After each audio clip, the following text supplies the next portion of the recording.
Kita menggunakan Bahrul Mazi jilid 21. Bahrul Mazi jilid 21. Muka surat 130. Bawah sekali dia kata masalah tafsir ayat 92 surah Ali Imran, iaitu firman Allah Subhanahu wa taala, a'udzubillahi minasyaitonir rajim, lan tanalul birra hatta tunfiqu mimma tuhibbun. Artinya tidak mencapai oleh sekalian kamu akan hakikat kebaktian, ataupun tidak mencapai sekalian kamu akan syurga, dan tidak mencapai sekalian kamu akan takwa yang sebenar, dan tidak mencapai sekalian kamu akan kemurahan Tuhan kamu, yakni rahmat Tuhan kamu dan keredaan Tuhan kamu dan syurga Tuhan kamu, sehinggalah kamu sanggup membelanjakan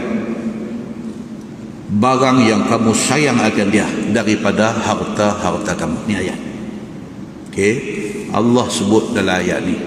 Okey, kita duk baca hadis, tengok kita bagi walaupun sebelah kurma. Adalah hadis katakan, kalau kita sanggup bagi sedekah walau bisyiqqi tamrah, Nabi kata kurma tu bukan bagi sebiji, koyak sebelah bagi, cukup. Nabi kata boleh menghalang kamu daripada api neraka.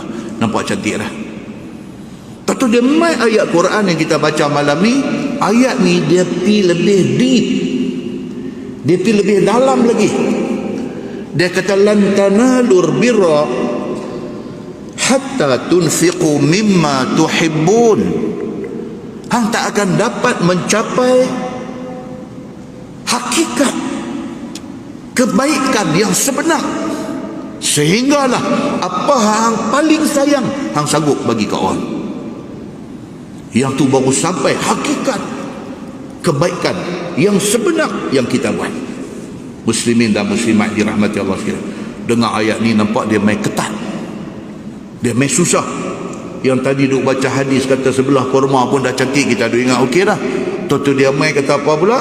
Dia kata no, benda hang paling sayang hang bagi, baru hang sampai tahap yang ultimate. Orang putih kata sampai tahap yang maksimum dalam arti kata buat kebaikan.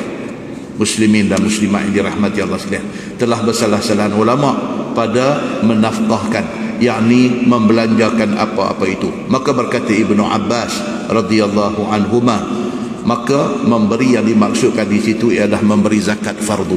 Ibnu Abbas, satu ulama tafsir, dia ayat lan tanalul birra tu dia mentafsirkan kata zakat. Zakat ni maksudnya benda fardu, benda wajib. Satu orang yang ada harta dan harta tu sudah cukup nisab dan harta tu sudah haul 1 tahun, tiba-tiba dia duk nak keluar zakat. Tuan-tuan, ada orang macam ni tuan-tuan? Ada banyak. Apatah lagi main zaman ni, zaman lah, zaman orang susah. Oh tuan-tuan, lah ni orang susah banyak. Tuan-tuan, pilot kapal terbang boleh pinjam burger, tuan-tuan nak kata apa? Pilot duk bawa kapal terbang, nak bawa kapal terbang, kapal terbang tak boleh terbang lah ni. Depan ni diberi pilih sama ada kena buang kerja ataupun nampak tak ada gaji lah. Tunggulah sampai keadaan pulih esok, kita tengok macam mana balik. Sudah tempoh masa ni macam mana cerita nak buat apa? Di rumah ada bini, ada anak, ada apa, ibu bapa di kampung duk tunggu, dia duk bagi tiap-tiap bulan, semua sangkut. Semua sangkut. Dia kata pilot lah, tak pergi tepi sat, pergi buka stall burger, jual burger. Nak cantik lagi apa? Dia duk buat burger tu, dia pakai baju pilot. Habis lepas tengok-tengok, pocik. Dia kata pocik. Dia tanya, brother, baju siapa? Dia kata baju saya. Brother pilot kan? Buat tangan tu tak mau cakap banyak. Susah tuan-tuan. Kaki tangan kerajaan tak rasa benda ni. Tak rasa. Cukup berapa hari bulan gaji masuk, cucuk tengok cantik, senyum, balik tengok orang buat gini. Ni hak EPF tak ada, hak dua kerja sendiri, hak dua apa ni, ini semua suffered, menderita merana. Muslimin dan muslimat yang dirahmati Allah sekalian, nak minta pinjam dekat orang pun sampai tak tahu nak minta kat siapa dah. Dia ada list orang yang ada potensi boleh bagi pinjam, semua dia dah minta dah. Lagi benda ni duk drag, masalah Covid ni lagi duk drag, lagi duk tarik pi, lagi tak tahu sampai bila lagi. Tuan-tuan, muslimin dan muslimat yang dirahmati Allah sekalian, bila mai keadaan macam ni, PAM kata umur dia cukup untuk dapat EPF, dapat duit EPF dah mula. Takkan nak kena zakat. Dia duk baca tu, dia nak hidup lagi berapa lama dia dengan duit ni, dia duk bertagak-tagak lah dengan zakat, nak keluar tak keluar, dia jadi macam tu. Dalam keadaan macam ni, berapa ramai orang dah mula bertolak ansur dengan duit interest. Dulu masa zaman duit duk ada banyak apa semua, dia dengan interest ni tak boleh dengar, yang ni haram, jangan duk sentuh, jangan duk apa, kita tak boleh sembarang penggunaan ke atas duit interest ni haram. Itu bila mai zaman susah macam ni, duit interest bukan banyak mana pun, RM250 ya. Tapi RM250 tu pun dia duk fikir. Dia pergi cari satu ustaz, dia kata, ustaz, macam duit interest ni, macam okey saya tahu lah, macam kira tak boleh makan lah ustaz. Dia kata betul, macam kalau you nak cari jalan bagi boleh pakai. Dia kata macam kalau saya bagi dekat anak saya apa semua tak apa lah. Dia mula dah. Ini dia panggil apa? Dia panggil strategi mencilok. Dia panggil, dia nak mencilok dah. Dia benda-benda hak dulu dia kata tak boleh, dia dah mula duk kendok, dia mula nak cari jalan nak bagi boleh. Muslimin dan muslimat dirahmati Allah sekalian. So Ibnu Abbas radhiyallahu anhu dia kata apa? Yang dimaksudkan dalam ayat lan tanalul birra hatta tunfiqu mimma tuhibbun, satu orang tidak dianggap mendapat hakikat kebaikan sehinggalah dia sanggup keluar apa? Keluar zakat. Kalau dia tak sanggup keluar zakat, dia bukan orang baik. Itu kata Ibnu Abbas. Maka jadilah makna ayat itu tidak mencapai sekalian kamu akan sebenar-benar taat sehinggalah mengeluarkan sekalian kamu akan zakat daripada harta sekalian kamu. Sampailah satu peringkat, dia bila sampai haul, cukup haul, kena keluar zakat, dia tak ada rasa apa, dia kena keluar. Ini bukan hak dia. Kedua ada kat dia pun bukan hak dia. Dia sampai dulu tu, dia ambil buah tepi. Dan kata Ibnu Umar radhiyallahu anhuma, kehendaki dengan nafkah di sini ialah sekalian sedekah. Ibnu Umar tak sependapat dengan Ibnu Abbas, dua-dua ni sahabat hebat Nabi, tapi dia ada pendapat lain. Dia kata itu bukan maksud zakat, dia kata itu sedekah. Kalau orang rasa berat hati nak bagi sedekah, dia belum mencapai kebaikan sebenar dalam diri dia.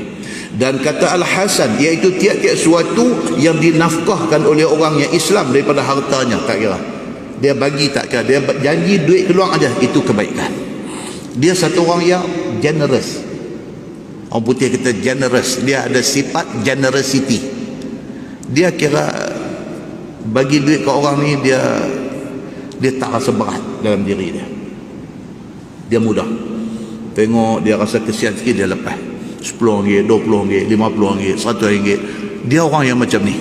Dia satu orang yang generous.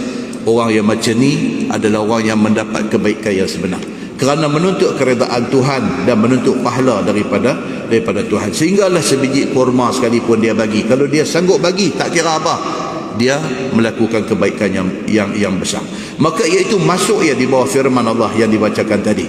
Tiada mencapai sekalian kamu akan hakikat taat itu sehinggalah dia sanggup nafkah barang yang dia sayang akan dia. Baik, masalah tafsir ayat 245 surah Al-Baqarah, iaitu firman Allah, man dzalladzi yuqridullaha qardan hasana fayudha'ifahu lahu ad'afan katsirah. Ni pula ayat lain.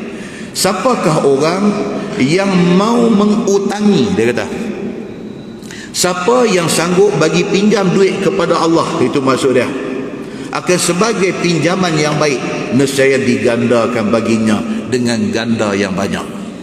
Bagi Allah hutang duit dia, apa maksud dia? Bukan maksud Allah berhutang duit dia, tapi dia sanggup belanja atas nama Allah, seolah-olah macam Allah berhutang dengan dia, esok akhirat Allah bayar balik. Seolah-olah, bukan maksudnya Allah berhutang duit dia, tapi Allah guna dalam ayat tu, dia kata man dzalladzi yuqridullaha qardan hasana. Dia guna ayat tu kata Allah hutang duit dia. Maksudnya apa? Dia boleh keluar duit untuk belanja pada jalan Allah, seolah-olah macam Allah hutang dia. akhirat esok Allah bayar balik dekat dia. Yakni siapa orang yang mempersembahkan bagi dirinya kepada Allah akan barang yang diharapkan dapat pahala daripada sisinya, maka dia telah buat satu kebaikan, maka Tuhan balas kepada dia berganda-ganda akan barang yang ia persembahkan dia. Dan telah bersalah-salah ulama pada makna memberi pinjam ataupun memberi utang itu. Kata qil ialah nafkahkan harta pada sabilillah. Bila dia belanja harta daripada sabilillah, sama macam dia bagi hutang kepada Allah, esok Allah akan bayar balikkan dia.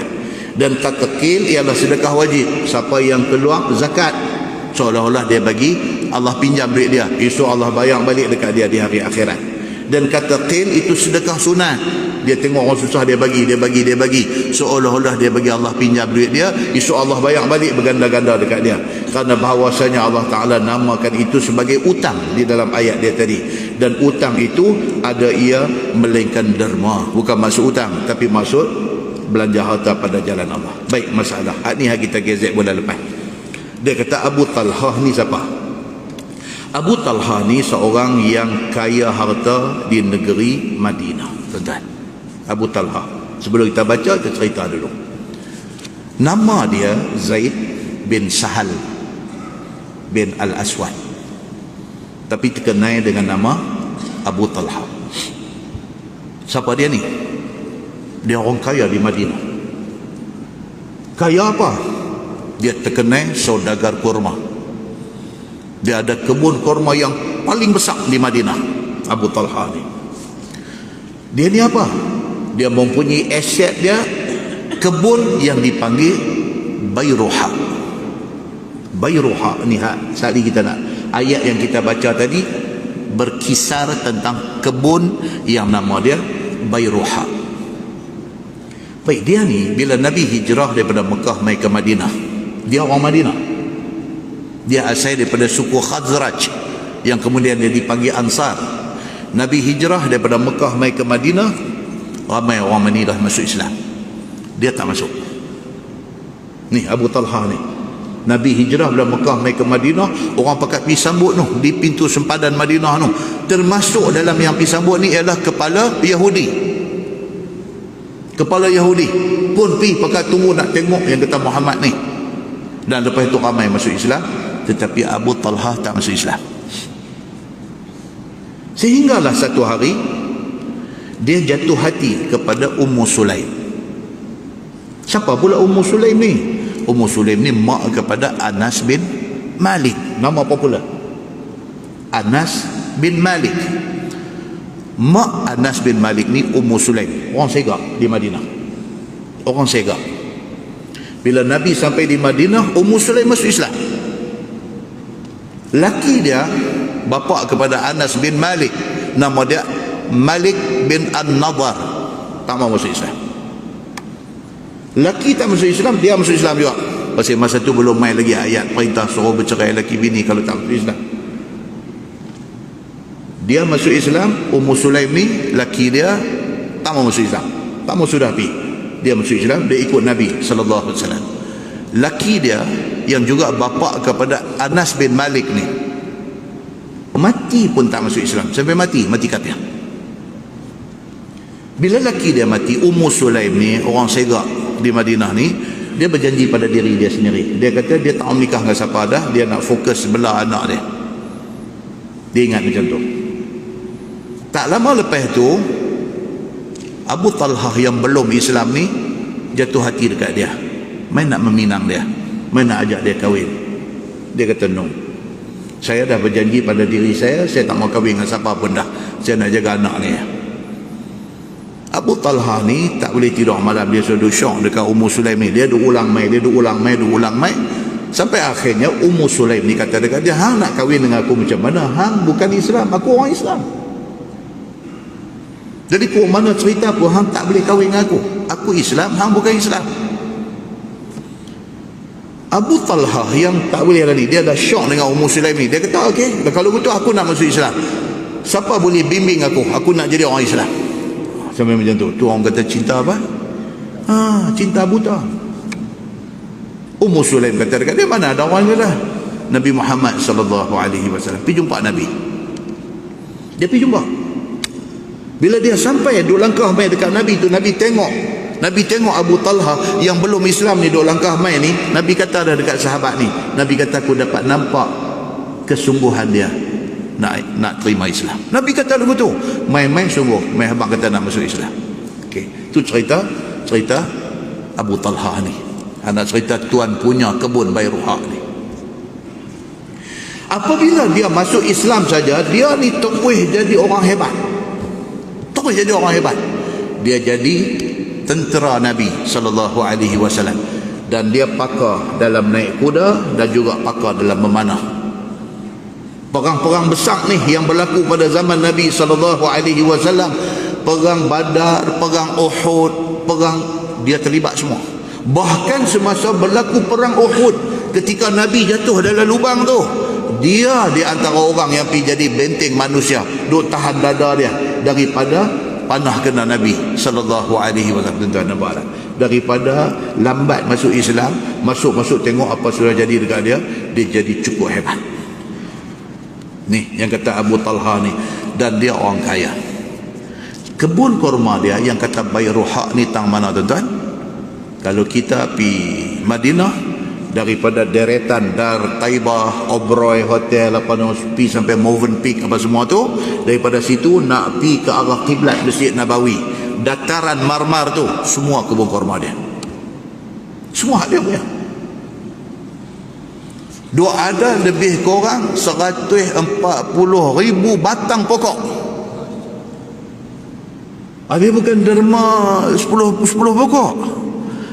Dia bukan derma takat-takat 450 pokok. 140,000 batang pokok dia bagi lagu tu ya. Dia tak nak fikir, kata dia nak jadi rugi di atas dunia. Ni yang kata Abu Talha ni. Macam tu orang dia. Turun ayat yang kita dah baca ni, lan tanalul birra hatta tunfiqu mimma tuhibbun. Hang tidak dianggap mendapat hakikat kebaikan sehingga apa hang paling sayang, hang sanggup nafkah pada jalan Allah. Dia dengar ayat tu, dia kena karan. Dia pergi jumpa Nabi SAW. Dia kata, ya Rasulullah, dia kata ini semua wa innaha sadaqatun lillah. Dia kata ni semua kebun kurma aku ni 14,000 pokok ni, 14,000 semua aku bagi sedekah kerana Allah. Ni yang kata Abu Talha orang hebat ni, sampai macam tu sekali. Hebatnya yang dikatakan Bairuha ni apa dia? Pasal tempat dia strategik. Tempat dia paling strategik. Dia duduk betul-betul di halaman Masjid Nabawi. Nak pergi masjid tu lintas kebun dia. Satu. Yang kedua, yang dikatakan kebun kurma Bairuha ni ada telaga pula dalam tu. Dan telaga tu, telaga yang merupakan suplai air yang paling sedap di atas bumi Madinah. Sehingga Nabi SAW tiap-tiap hari Nabi akan masuk dalam kebun kurma tu, pergi minum air dia. Benda ni dicatatkan di dalam hadis Nabi SAW. Bila turun ayat tadi, Abu Talha pula ingat pula ni kebun kurma Nabi suka, dalam tu pula ada telaga hak Nabi suka. Dia tak nak cakap banyak, dia pergi jumpa Nabi SAW. Dia terus kata, ya Rasulullah, wa innaha sadaqatun lillah. Aku sedekah semua ni kerana Allah. Nabi SAW dengar macam tu, Nabi SAW kata apa? Zalika malun rabih. Nabi kata, oi, dia kata Abu Talha, ini harta yang sangat menguntungkan. Ni kalau nak jual ni, anytime ready buyer dah ada. Ni hang nak bagi dengan nama Allah, hang nak bagi sedekah ni, biar betul. Itu maksud dia. Nabi kata biar betul ni, nak bagi ni, nak sedekah kerana Allah. Nabi SAW kata, zalika malun rabih. Ini harta yang sangat menguntungkan. Dia jawab balik dekat Nabi, dia kata apa? Dia kata, aku mengharapkan ini menjadi pahala dan simpanan aku di akhirat esok. Dia bulat hati, dia bagi. Nabi kata, lah macam inilah Abu Talha, Balik pergi tengok adik-beradik hang, kalau ada yang susah ke apakah, hang bedak-bedak kebun kurma ni, bagi dekat depa seorang sikit. Bagi dekat depa seorang sikit. Okey. Dia kata kalau itu yang Tuan kata, saya ikut saja. Yang penting bukan hak saya. Saya bagi dekat orang. Dalam sejarah Madinah dia tulis apa? Dia bagi kepada 70 orang adik-beradik dia, tiap-tiap seorang dia bagi 200 pokok. Jadi berapa jumlah? 70 orang, tiap-tiap seorang 200 pokok. 7 kali 2, 14. 14 jadi apa? 14,000. Bukan 140,000, 14,000. 14,000 pokok dia bagi lagu tu aja kepada semua adik-beradik dia. Ini yang dikatakan kebun kurma Bayruha, kepunyaan Abi Talhah. Cuba kita baca cerita dia. Dia kata Abu Talhah seorang sahabat Nabi SAW yang kaya harta. Dan dia ni orang Madinah. Telah berkata seorang sahabat Nabi SAW lagi khadamnya, iaitu Anas bin Malik radhiyallahu anhu. Anas ni siapa dia? Anak tiri dia. Pasal Abu Talhah kahwin dengan Ummu Sulaim mak Anas. Anas ni jadi anak tiri dia. Adalah seorang sahabat Nabi SAW, nama dia Abu Talhah. Ialah seorang daripada kaum Ansar yang banyak harta, dan adalah harta yang amat dia sayang ialah kebun kurma Bayruha. Letaknya kebun kurma itu di sebelah kiblat Masjid Nabawi di Madinah. Kalau kita pergi hari ini tuan-tuan, kita mai daripada arah masjid, daripada Hotel Dar Taibah, Malaysia banyak duk belah ni. Kita duk nak pergi masjid tu, duk lintas dataran tu, atas bumbung masjid kita nampak kubah biru kecil-kecil, ada 5 biji kubah biru. Kita pergi rapat ke belah kiri, pintu masuk Masjid Nabawi, nama pintu King Fahad, Al-Malik Fahad punya pintu. Masuk kot tu. Daripada pintu masuk tu lebih kurang dalam 15 meter macam tu ya. Di situlah lokasi telaga, yang kata telaga kesukaan Nabi sallallahu alaihi wasallam. Kerajaan Saudi dia buat bulat tiga circle atas lantai, tapi dia tutup dengan kapet. Dan kalau kita pergi, kita selak kapet tu, nampak dia ada 3 circle bulat tu, sebagai tanda di situlah dulunya telaga yang Nabi paling suka. Hari-hari Nabi pergi duk minum air dia. Kita duk lintas nak pergi tu, nak pergi Masjid Nabawi tu, kita mau ingat ini semua dulu kebun kurma Abu Talhah dulu, yang dia sedekahkan, dia infakkan pada jalan Allah. Baik, dia kata maka Nabi SAW selalu masuk ke dalam kebun kurma itu untuk minum air tawar yang sangat sedap di dalamnya. Dan kata riwayat At-Tirmizi an Anas bin Malik radhiyallahu anhu, lamma nazalat hadhihi al-ayah lan tanalul birra hatta tunfiqu mimma tuhibbun aw man dhal ladhi yuqridu Allah qardan hasana, qala Abu Talhah. Dia kata, dan daripada Anas bin Malik radhiyallahu anhu, kata dia telah diturunkan Allah ayat lan tanalul birra tadi, dan dibacakan oleh Nabi SAW. Kira-kira maknanya, tidak mencapai sekalian kamu akan hakikat kebaktian itu sehinggalah kamu sanggup belanja sekalian harta yang kamu sayang kepada jalan Allah. Dan juga firman Allah dalam ayat lain, siapa yang sanggup memberi pinjam kepada Allah dengan pinjaman yang baik, maka apabila turun firman yang demikian itu, Abu Talhah kata kepada Nabi SAW, ya Rasulullah, bahwasanya Allah sebut dalam Quran, tidak mencapai kebaikan yang sebenar sehinggalah seorang sanggup nafkahkan harta yang dia paling sayang.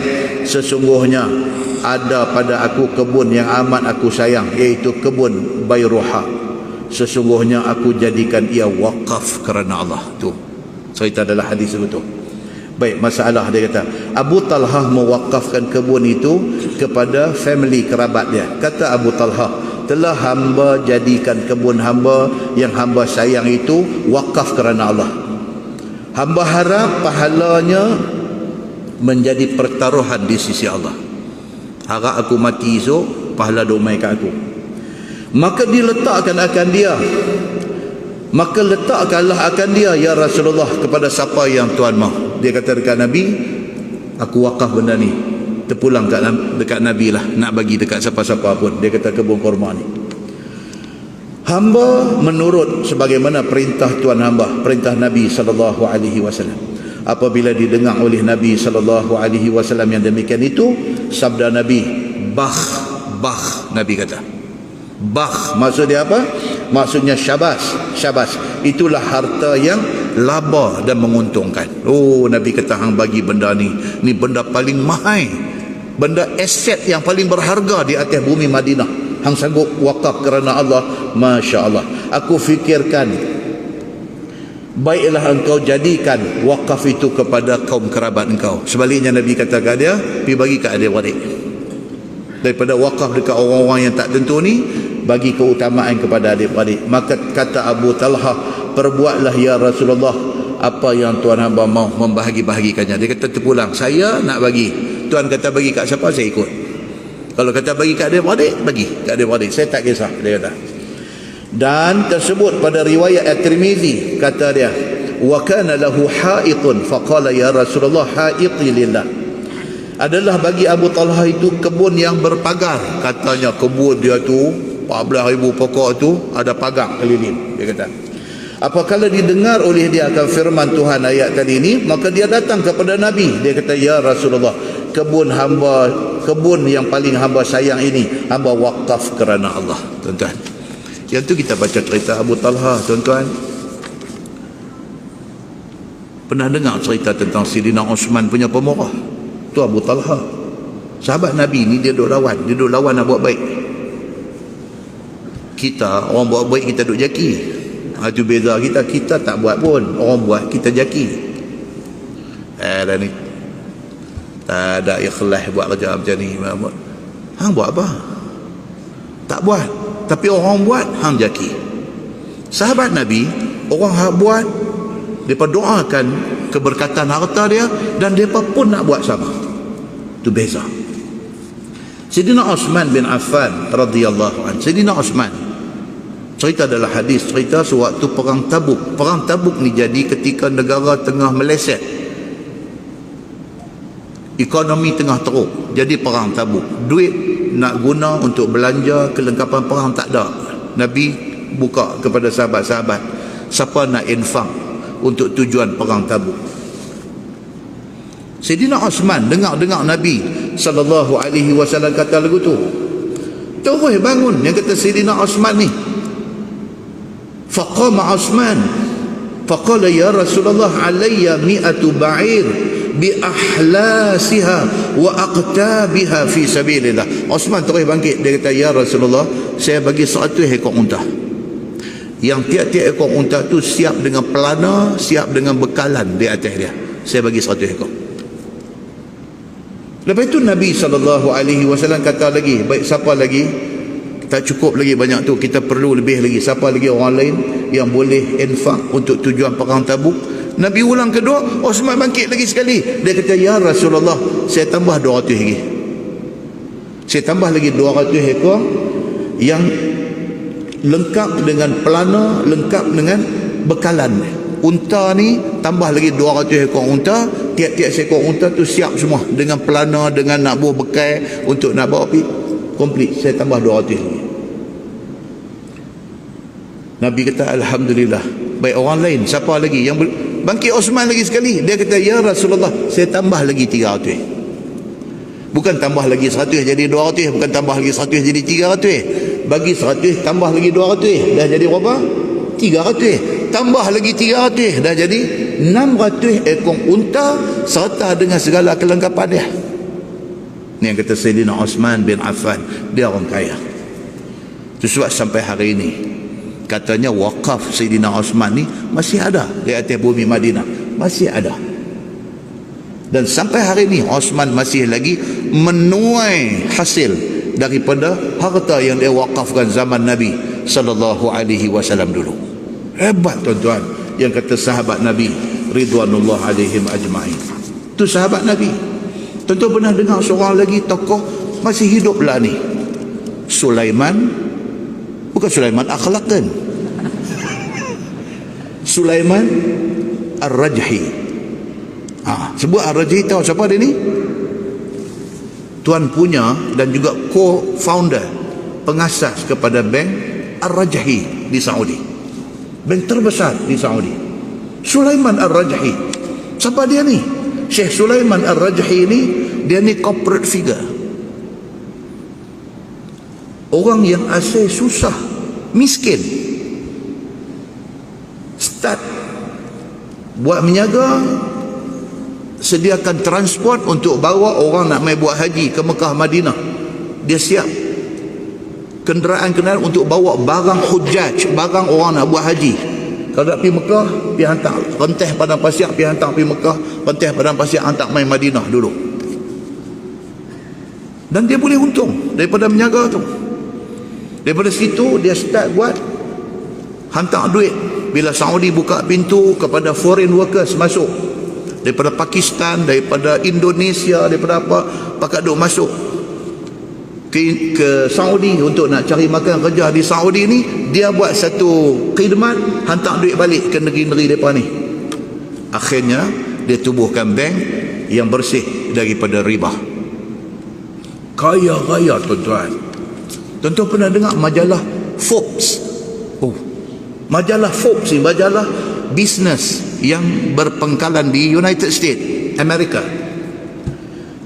Tahun 2011, 10 tahun dulu, tahun 2011, dianggarkan harta Sulaiman Ar-Rajhi ni 5.9 bilion USD. 10 tahun dulu dia ada 5.9 bilion USD. Duit kita dia ada 24 bilion lebih.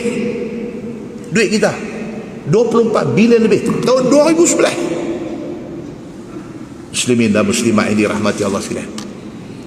Tuan-tuan balik sekali lagi Google. Jangan Google lah, dengar dulu saya cerita. Balik sekali lagi Google Sulaiman Ar-Rajhi berdebuk, dia keluar main muka dia tuan-tuan. Tuan-tuan tengok berasa macam nak picum tangan dia. Muka orang saleh, corporate figure, multi-billionaire di Saudi. Muka ni Allahu Akbar, ahli syurga. Allah bagi dekat dia duit ni bertimbun-timbun mai dekat dia. Saya ada baca satu kisah dia. Dia masa sekolah, dia anak orang susah, dia asyik anak orang susah. Sekolah nak buat rombongan, kena bayar 1 rial. Zaman tu lah, dia beranak tahun 1929. Lama. Masa dia kecil ni sekolah buat rombongan, nak kena bayar 1 rial untuk nak join ikut rombongan tu. 1 rial balik minta dekat ayah dia, tak ada duit. Susah. Satu cikgu duk mengajar ni, satu cikgu Arab Palestin, bukan Arab Saudi, Arab dan Palestin. Cikgu dia main mengajar, tengok dia budak pandai di sekolah. Cikgu ni tanya, dia habaq lah, dia nak teringin nak ikut tapi tak ada duit. Dia kata ayah tak boleh. Cikgu Palestin ni ambil 1 rial bagi kat dia, nah pergi ikut rombongan. Dia ikut. Tuan-tuan, apabila Sulaiman Ar-Rajhi, co-founder Ar-Rajhi Bank ni, bila dia jadi kaya, dia jadi billionaire, dalam tengah kaya tu dia teringat kat cikgu Palestin ni. Dia teringat dekat cikgu Palestin ni. Dia kata masa dia susah, cikgu ni bagi kat dia 1 rial, membolehkan dia ikut rombongan sekolah. Dia cari balik cikgu ni. Dia jumpa cikgu ni dah pencen, dah tua, dan kehidupan pun kira tak senang, bukan orang senang. Cikgu ni dia jumpa, dia pergi cari cikgu ni. Dia peringat balik, cikgu ingat dekat saya. Cikgu ni tak ingat. Saya Sulaiman. Sulaiman mana? Oh, orang hebat lah ni. Tak apa cikgu, main naik kereta. Dia bawa cikgu ni naik, ni cerita saya baca pasal dia ni. Dia bawa cikgu naik kereta pergi satu kawasan banglo mewah ni. Dia tunjuk satu banglo, ada kereta luxury, kereta mewah satu duk parking. Dia kata cikgu, nah kunci, ni rumah cikgu.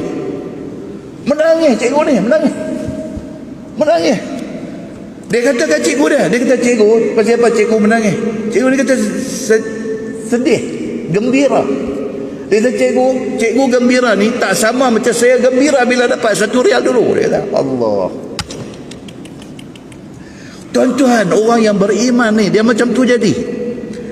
Dia kata cikgu ni menangis, cikgu gembira. Cikgu tahu tak, masa cikgu bagi kat saya 1 rial, saya gembira lebih daripada ni. Dia kata, tuan-tuan, ini yang kata Sulaiman Ar-Rajhi ni, orang hebat tuan-tuan.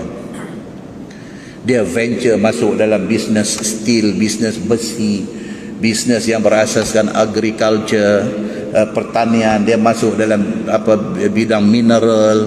Dia masuk dalam berbagai-bagai bisnes sampai hari ini dia ni orang daripada Bandar Al-Qasim. Dia buat satu universiti yang tak berasaskan keuntungan. Dia buat satu universiti, ada duit tak ada duit boleh masuk. Dia fokus kepada Islamic finance dengan apa? Meh budak-budak masuk semua dia tanggung semua. Dia kaya sampai macam tu tuan-tuan. Baik, apa terjadi kat dia yang baru-baru ni dia buat? Dia wakafkan satu ladang kurma di Bandar Al-Qasim, bandar asal dia, 200,000 pokok.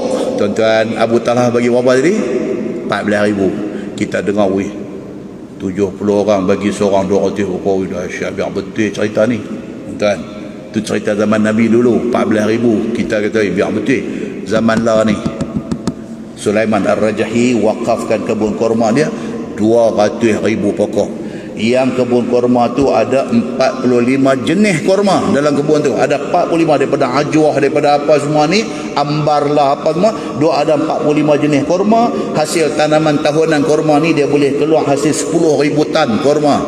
Dan hasil daripada jual 10,000 tan tu dia guna balik untuk nak bagi orang buka puasa di Masjid Nabawi, di Masjid Haram. Duit tu generate pergi balik jamu orang buka puasa.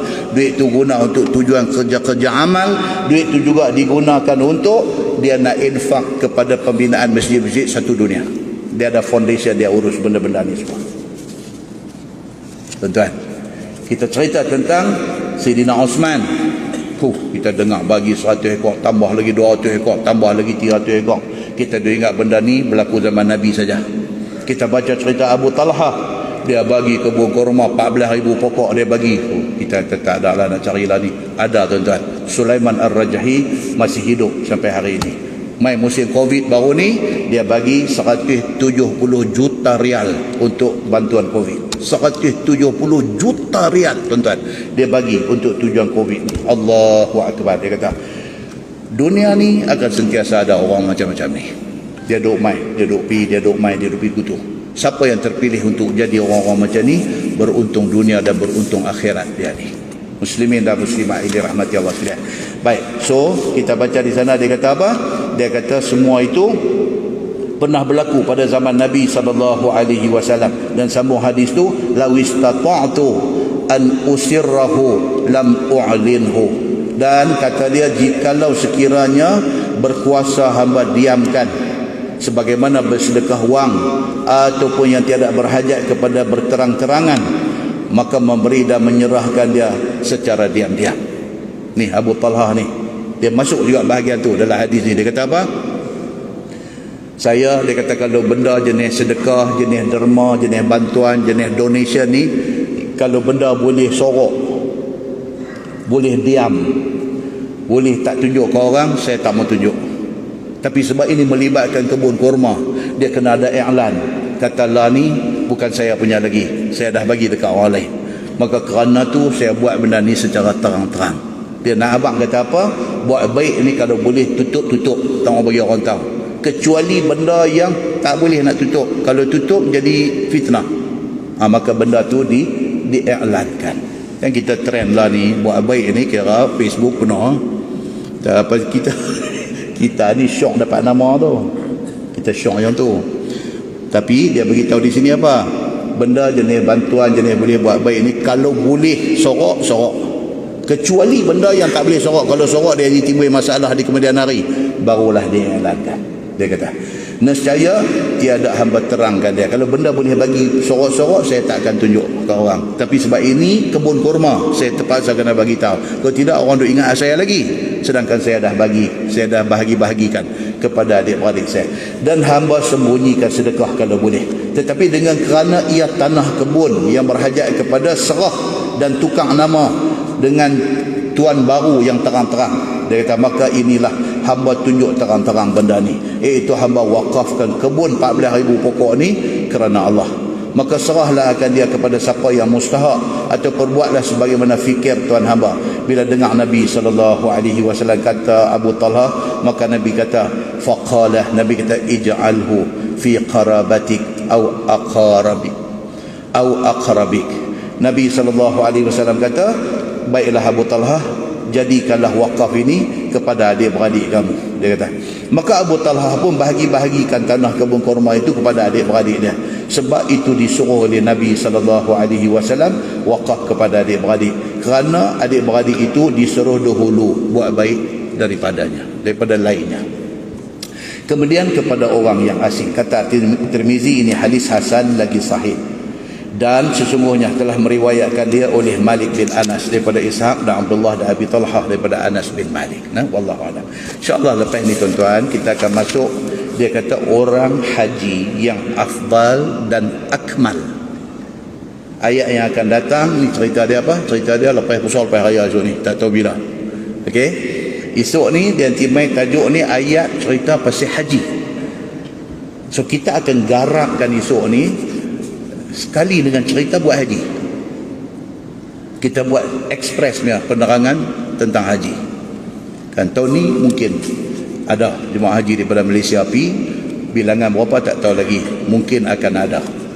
So dalam tajuk yang akan datang ni dia nak beritahu kat kita, satu, urusan buat haji ni hendaklah diberi priority. Dia apa tu? Kita ni semua ni kalau boleh dalam hati ni mau sentiasa doa ada nak pergi settle buang haji. Kalau boleh mau macam tu, bagi priority kepada haji. Cerita nak beli rumah yang kedua, cerita nak tukar kereta baru, cerita apa yang ni kemudian dulu. Haji dulu. Pasal apa kata haji ni kena pergi dulu? Pasal apa? Pasal pimai nak kena buat haji ni. Haji ni bukan sunat. Haji ni rukun Islam. Jadi kalau kita boleh pilih, pasal apa kita nak pilih lambat? Oh, pasal saya dah daftar tapi tak sampai turn, itu cerita lain. Masalahnya apa? Umur dah 45 tak daftar lagi. Itu duk abang kata queue panjang. Hang daftar tak lagi? Tak lagi lah. Ini masalah. Okey. Anak-anak kita ni cerdik tu pergi daftar terus kat dia. Buka akaun tabung haji, daftar terus. Pasal apa? Pasal esok masa menunggu untuk nak pergi haji ni. Cantik kenapa? Dia grad universiti, dia habis mengaji umur 20-an lebih, dia settle buang haji. Kita tak ada potong queue siapa-siapa apa semua. Memang daftar daripada dia ni kecil-kecil tu. Dah sampai data dia pergi. Pasal apa kita kena bagi priority? Satu, pasal dia rukun Islam. Kok mana pun kita nak kena pergi buat haji. Satu. Yang kedua, haji ni ibadat fizikal. Bila dah tua, sejam, tengah 2 jam nak kena pergi pancong, nak kencing. Sejam, tengah 2 jam nak kena pergi pancong. Susah. Pergi haji je susah. Tuan-tuan tu, daripada Arafah, mai Muzdalifah, duk cari toilet pun tak ada. Beralih kiri manusia, beralih kanan manusia, nak pergi mana pun nak kena randuk manusia. Yang kita ni nak buang ayak macam mana? Kalau pergi masa muda, kita punya break semua cantik lagi, kita boleh simpan ni, tak apa lagi sampai di Mina lagi baru kita settle semua bab-bab pancong ni. Nak pergi Mina apa? Baru sejam, tadi dah baru buang ayak sejam, dia kacau lah. Pasal apa? Bukan kanser prostat, tapi prostat kacau. Jadi kalau kita ada pilihan untuk pergi buat haji awal, jangan tunggu lambat, pergi buat awal-awal. Tumpang, Allah bagi kat kita kesihatan. Itu tajuk akan datang, dia akan bincang benda tu. Dia kata elok buat haji ni diberi priority. Ada duit pergi terus, ada sikit-sikit duit belanja pergi, ada sikit-sikit duit belanja tinggal untuk family di rumah, tinggal kita pergi. Baik, kemudian dia akan cerita kat kita perlunya haji dibuat sewaktu kita masih sihat. Ini tajuk akan datang. Yang kedua, tajuk akan datang pula, dia akan mai satu hadis cerita sahabat duk tanya Nabi ni. Dan kesimpulan kepada dialog antara sahabat dengan Nabi ni, Nabi nak habaq kata apa? Jangan kita ni sama sekali duk bayang kata pi haji ni senang. Jangan.